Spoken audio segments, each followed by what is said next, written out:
अस्सलाम वालेकुम रहमतुल्लाहि व बरकातुहू। ये जी रुस्तम इसका नाम है।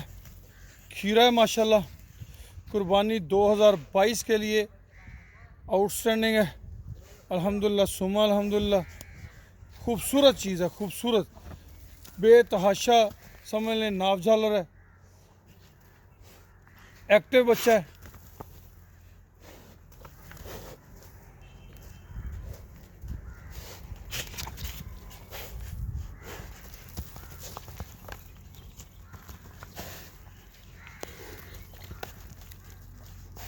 कच्ची मट्टी में आए तो बड़ी अटकेलियाँ करते हैं ये बच्चे।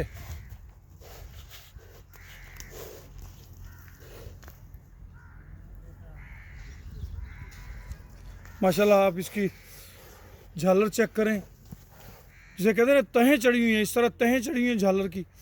माशाल्लाह नाफा चेक करें, पीछे से लेकर छाती तक जो है इसका नाफा जा रहा है माशाल्लाह। सलामी चेक करें,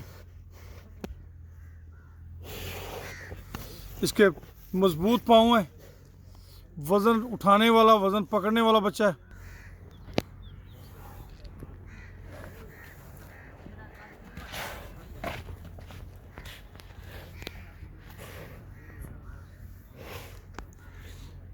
नाम इसका रुस्तम है।